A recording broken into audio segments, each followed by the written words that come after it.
თმის ცვენა კაცებში მნიშვნელოვანი პრობლემაა. სამწუხაროდ ახალგაზრდა ასაკიდან იწყება, ნელა ძლიერდება, თავიდან ადამიანი არ აკვირდება, ყურადღებას არ აქცევს და მერე უკვე 30-ს რო აცილდება შესამჩნევია და 50-ს რომ აცილდება, კაცების ნახევარს უკვე თავზე თმა აღარ აქვს. ქალებშიც მნიშვნელოვანი პრობლემაა, ქალებში ცოტა განსხვავებულად ხდება. კაცებში მაგალითად თუ ესე კუთხეები დაიწყება ათხელება, ქალებში უბრალოდ თმების შეთხელება უფრო დიდი პრობლემაა ხოლმე, მაგრამ იქაც არის. დღეს ვისაუბრებთ როგორ უმკურნალოთ ამ საქმეს, რა ეშველება, ბუნებრივი საშუალებები თუ არსებობს და ერთ კონკრეტულ დანამატზე გავამახვილებ ყურადღებას, სოუპალმეტო ქვია. საინტერესოა ძალიან და იმიტომ საინტერესო რატოა? მოკლედ თმის ცვენის მთავარ მექანიზმზე მოქმედებს და ბუნებრივი საშუალებაა და ამიტომ და მექანიზმი არის ასეთი, რომ ჩვენ გვაქვს თმები, თმების ფოლეკულები და თმების ფოლეკულებზე გვაქვს ანდროგენების რეცეპტორები. ანდროგენები არის ჰორმონები, კაცის ჰორმონები. და ხდება ეგეთ რაღაცა მოკლედ, რომ კაცებს გვაქვს კაცის ჰორმონები, ქალებსაც ტესტოსტერონი.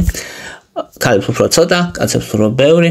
ეს ტესტოსტერონი გარდაიქმნება უფრო მძლავრ ფორმად, დიჰიდროტესტოსტერონად, სისხლში ტესტოსტერონად დადის მოკლედ და პერიფერიაზე რომ მოხდება, გარდაიქმნება და ეს დიჰიდროტესტოსტერონი არის მძლავრი მოკლედ. ეს მძლავრი ჰორმონი ნელ-ნელა აზიანებს თმის ფოლიკულებს. აზიანებს თმის ფოლიკულებს და არა თუ აზიანებს, არამედ სამუდამოდ კლავს დროთა განმავლობაში, ამიტომ რომ ესე ნელა იწყება თმების ცვენა და ცვივა კაც თმები საერთოდ. ახლა იტყვის ადამიანი რომ რატო მაინც თქვათ აქ კუთხეებში რატო იწყება და ეს კაცის ტიპის თმის ცვენა რატო ხდება, რატო ყველგან არა, ან რატო სახეზე წვერი არ ცვივდება კაცს, მაშინ ის დიჰიდროტესტოსტერონი იქაც ხო არის. ახლა რა შეასაქმე? ჩვენი ფოლიკულები, თმის ფოლიკულები არის მგრძნობიარობით განსხვავებული და უბრალოდ ამ უბნებში კაცს უფრო მგრძნობიარე თმის ფოლიკულები აქვს დიჰიდროტესტოსტერონის მიმართ. ამიტომ რომ თქვა ის არ მოქმედებს წვერზე მაგალითად ნაკლებად მოქმედებს, მაგრამ მოქმედებს თმებზე მნიშვნელოვნად. სკალპზე. და ეხლა შეიძლება ლოგიკური ორი კითხვა, ხო? ერთი კითხვა იქნება რომ რა შუაში ეს კაცის ჰორმონი რატო მოქმედებს თმებზე? და მეორე კითხვა არის რომ მაშინ თუ დავთრგუნავთ ამ ჰორმონს რა მოაგვარებთ პრობლემას. პირველი კითხვაზე პასუხი ის არის რომ მამაკაცის ტიპის თმიანობა მნიშვნელოვნად დამოკიდებულია ტესტოსტერონის რაოდენობაზე და ტესტოსტერონზე, ან კაცურ ჰორმონებზე. კაცის ნიშანს წარმოადგენს რეალურად ეს თმიანობა, შესაბამისად, ამიტომ რომ ფოლიკულებს აქვს ანდროგენების რეცეპტორები და მეორე კითხვაზე პასუხი არის რომ კი, ან თუ დავთრგუნავთ აი ამ ძლიერ ფორმას, ტესტოსტერონის ძლიერ ფორმას, რომელსაც დიჰიდროტესტოსტერონი ქვია, კი, ნაკლებად გაცვლდება ადამიანის თმები. ამისთვის არსებობს გამოსავალი, არსებობს ფინასტერიდი, ეგეთი წამალი. ფინასტერიდი არის ჩვეულებრივი ქიმიური წამალი, რომელსაც დალევდა ტესტოსტერონის დიჰიდროტესტოსტერონად გარდაქმნას ბლოკავს, ანუ 5-ალფა რედუქტაზა არის ეგეთი ფერმენტი, რომელსაც ბლოკავს ეს ფინასტერიდი და აღარ გარდაიქმნება დიჰიდროტესტოსტერონად. ანუ მძლავრი ანდროგენი აღარ წარმოიქმნება და ადამიანს თმის ცვენა უწყდება. სვავენ თუ არა ამ წამალს, სვავენ. აღიარებულია თუ არა თმის ცვენისთვის, აღიარებულია. არის თუ არა რამე პრობლემა? არის. პრობლემა არის ორი, რომ შეიძლება ერთი კაცებში გამოიწვიოს იმპოტენცია, როგორც წესი შექცევადი ამ წამალს რო აღარ სვავს, მერე ეს იმპოტენციის პრობლემა მოეხსნება და მეორე პრობლემა იშვიათ შემთხვევაში შეიძლება გამოიწვიოს გინეკომასტია, ან მკერდის გადიდება კაცებში, რაც ძალიან არასასურველია, რა თქმა უნდა. ამიტომ პრინციპში ეს მნიშვნელოვანი რისკი რო აქვს, ხო? ადამიანი ფიქრობს, რომ რა თმინდა, ხა თმებს ჯანდაბას ავიტან, მაგრამ ხა თუ იმპოტენცია დამართა, რა თმინდა ეგეთი წამალი, ხო? და მაშინ მე კითხვა შეიძლება აქ, რომ არის ეგეთი ბუნებრივი საშუალება, რომელიც თქვათ უფრო სუსტია ვიდრე ფინასტერიდი, მაგალითად, მაგრამ უფრო უსაფრთხოა, ანუ იმპოტენციას არ იწვევს და გინეკომასტიის რისკი არ აქვს. და აი ეგეთია ზუსტად სოუპალმეტო. აი ეს დაგიწერთ იქ რომ ვისაც გაინტერესებს თუ გამოწერა რამე გენდომებად რომ ანუ ეს არის ფინასტერიდის შედარებით სუსტი ფორმა, ანუ შედარებით სუსტი ბუნებრივი ფორმა. ხო, ანუ მეც გამოწერე სხვა შორის და აი გაჩვენებთ, ვისაც გაინტერესებთ, აი ესეთია, ხო, აი ესეთია რა და მე ამ ბრენდს ვიყენებ ხოლმე, Amazon-დან ვიწერ ხოლმე. მაგრამ ვისაც რომელი ბრენდი უნდა ის გამოვვალთ ეს დატესტილი მაქვს რომ მაგალითად ანუ ხარისხის სერტიფიკატები სულ აქვს ხოლმე და ეს არის კაი კომპანია და მაგიტო. ხო, ვისაც რეალური შედეგი გაინტერესებთ, შეგიძლიათ თუ ამ ვიდეოს ახლა ნახავთ 6 თვის მერე ჩემი ახალი ვიდეო ნახოთ და შეხედოთ აბა აი აქ კუთხეებში, აი ასე, თუ უკეთესად მექნება თმები, მაშინ ესე იგი ეს წამალი მუშაობს.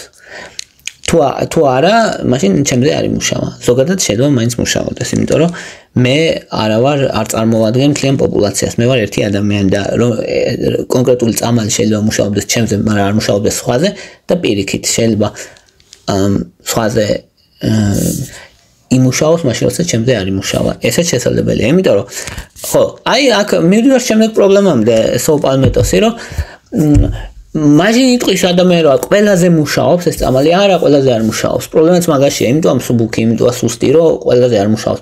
მუშაობს დაახლოებით 40%-ზე, 40-50%-ზე.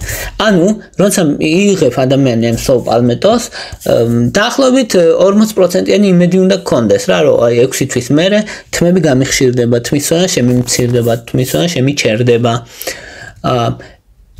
რადგან ყველაზე არ იმუშავებს. 40% ადამიანებზე იმუშავებს. შეიძლება მეტზეც გააჩნია. კითხვა არის ხოლმე კიდე დოზირებაზე, რომ აი როგორი დოზირება არის კარგი, როგორი დოზირებით არის საუკეთესო და ასე შემდეგ, ხო? ამ სტანდარტიზებული ექსტრაქტის სახით არის ხოლმე როგორც წესი ესენი და ეხლა ამას აქ აწერია ესე 900 მგ, მაგრამ 900 მგ არის გათვლა იმაზე, რომ საბარაუდოდ 3 ან 2 კაფსულის არის. ამ სტანდარტიზებული ფორმა რაც აქვს 235 მგ აქვს რა. ანუ სადღაც 320 მგ-მდე დღეში შესაძლებელია რომ ადამიანმა მიიღოს. კვლევები ძირითადად ტარდება ეს 200 მგ-ზე დღეში ერთხელ იღებენ ძირითადად 200 მგ-ს. აი ამას ანუ სტანდარტიზებული ფორმა უნდა იყოს რა, სოუპალმეტოსი. ახლა კითხვა კიდე არის რომ ანუ როგორ მოქმედებს ზუსტად ესე როგორც ფინასტერიდი, ანუ ტესტოსტერონის დიჰიდროტესტოსტერონად გარდაქმნას უშლის ხელს, ანუ სუსტი ფორმის ძლიერ ფორმად გარდაქმნას უშლის ხელს. უსაფრთხოება გითხარით რომ ჯამში დადებითი აქვს, ეფექტურობა დაახლოებით 40%-იანი აქვს, უხეშად რო ვთქვა, თუმცა არის კვლევები რომლის მიხედვითაც მაგალითად კაცების 80%-მა აღნიშნა რომ თმები გაუსქელდა და გაუხშირდა. ქალებშიც სხვათა შორის ან მარტო კაცებისთვის არ არის, ანუ ქალებისთვისაც არის ეფექტური, ოღონდ ქალებისთვის იმდენად ეფექტური არ არის, რამდენადაც კაცების შემთხვევაში. საკვებთან ერთად მიიღება თუ არა და ესენი, ვისაც კუჭს უღიზიან, საკვებთან ერთად იღებენ თუ არა და ისე იღებენ, არ არის პრობლემა. და კიდე რა იქნება მთავარი კითხვა აქ, რომ აი ხომ არ არის რამე, რომელიც უფრო ეფექტურია ამაზე მაგალითად, ხო? და თან უსაფრთხოა. აი ეგეთი არის მინოქსიდილი. მინოქსიდილის შამპონებიც, ლოსიონებიც არის, სპრეებიც არის, ადგილობრივად გამოსაყენებლად დასასხმელად, რომელიც მაგას დადასტურებული ეფექტურობა აქვს და ბევრ გაიდლაინშია, რომ ნამდვილად ეფექტურია თმისწვენის შეჩერებისთვის კაცებშიც და ქალებშიც და არა აქვს რამე მნიშვნელოვანი გვერდითი ეფექტები. შესაბამისად, მინოქსიდილი ყველაზე ეფექტური არის ფინასტერიდი, რომელსაც რისკები აქვს, აი იმპოტენციის რისკი რო აქვს და გინეკომასტიის რისკი რომ აქვს. მეორე მაგას ნაკლებ ეფექტური არის მინოქსიდილი, მაგრამ მაინც ძალიან ეფექტურია. მოკლედ 10-დან 9 არის ფინასტერიდი. 10-დან 7 ქულას მივცემდი მინოქსიდილს. 10-დან 5 ქულას მივცემდი სოუპალმეტოს და კიდე არის მოკლედ მე მაგალითად გოგრის თესლი 10-დან 4-ს მივცემდი გოგრის თესლსაც აქვს გარკვეული კვლევები რომელთაც ეფექტურია. თუთია კიდე ეხმარება, თუთია 10-დან 2-3 კი კოფეინი არის ხოლმე კოფეინის სხვა ფორმით ეხმარება, მაგრამ ეგეც სუსტია რამე მნიშვნელოვანი არ არის და კიდე არის როზმარინი და ესეთი ზეთები რაღაცები არა უშავ რა ცუდი არ არის, მაგრამ ნაკლებ ეფექტურებია. თუ აი top 4-ს თუ ვიტყოდით, მოკლედ ფინასტერიდია, მეორე ადგილზე მინოქსიდილია, მესამე ადგილზე სოუპალმეტოა, რასაც საუბრობთ და მეოთხე ადგილზე ვიტყოდი გოგრის თესლს. აი და რანკს ესე გავაკეთებდი. ახლა უმეტესად ეს ეფექტი დაახლოებით 6 თვეშია, ანუ 6 თვეში შესამჩნევ ეფექტს ხედავს ადამიანი. რა მოხდება თუ შევწყვეთ, ეგეთი კითხვა ხოლმე ხშირად. რა მოხდება თუ შევწყვეთ, პასუხი არის, რომ ისევ დაიწყებს თმები ჩვენას ნელ-ნელა. არა მაშინვე, მაგრამ ნელ-ნელა დაიწყებს. ზოგადად ეს ანდროგენები მოქმედებს თმის ფოლიკულებზე, ნელ-ნელა, ზოგჯერ წლები ჭირდება, რომ მინიატურიზაციას ეძახიან. აპატარავებს თმის ფოლიკულებს, აპატარავებს, მე სუსტდება, თხელდება და მე ბოლოს ქრება. ანუ ჯამში ანადგურებს ამ თმის ფოლიკულებს და ამას ჭირდება დრო. და ამიტომ რომ შეწყვიტავს ადამიანი ბრუნდება ისევ ნელა თმისვენა. მაგრამ უფრო მალე ბრუნდება თმისვენა, მაგალითად მინოქსიდილის დროს. მინოქსიდილი მიუხედავად იმისა, რომ ეფექტურია, თმის ფოლიკულებში სისხლის მოქცევას აუმჯობესებს და თმის ზრდას ხელს უწყობს, მეორეს მხრივ მაშინვე კარგავს ეფექტს, როგორც კი ადამიანის შეწყვეტს მის გამოყენებას. ეგ უარყოფითი მხარე აქვს და ამიტომ ხანგრძლივად მიიღება ეს პრეპარატები. ახლა მაგალითად სოუპალმეტოზე იქნება კიდე ეგეთი კითხვა, რომ აი ხანგრძლივად მიიღება შეიძლება, თქვა წლები შეიძლება რომ მიიღო. რაც გვაქვს მონაცემები, ნუ 1-2 წელი რომ მიიღოს ადამიანმა, უსაუბრთ თქვა, მე შეიძლება შეიცვალოს, მე ისე მიიღოს. ჯამში მიიჩნევა რომ უსაფრთხოა, რამე მნიშვნელოვანი სხვა რისკები არ აქვს. თუ არ ჩავთვლით აი საჭმლის მონელებელი სისტემის მხრივ ან ინდივიდუალურ აუტანლობას, ან ესეთ რამე განსაკუთრებული, ყოველ შემთხვევაში ჯერჯერობით კვლევები არაჩვენებს, რომ რამე რისკების მატარებელია მნიშვნელოვანის, თუმცა ნებისმიერ დანამატს, ნებისმიერ წამალს, ნებისმიერ რამეს შეიძლება ქონდეს გაუთვალისწინებელი გვერდითი ეფექტები, რისგანაც დაზღვეული არავინ არ არის. ხო, ჯამში მაინც მე მაღალი უქულით შევაფასებდი, საინტერესოა კიდე სატესტო ვიდეოც არის იმ მხრივ, რომ შეგვიძლიათ შევადაროთ, მე ანუ როგორ მექნება, თუნდაც მე თმები, აი კიდე ერთხელ გაჩვენებთ ეხლა როგორ მაგ და მე როგორ მექნება, თქვა 6 თვის მერე.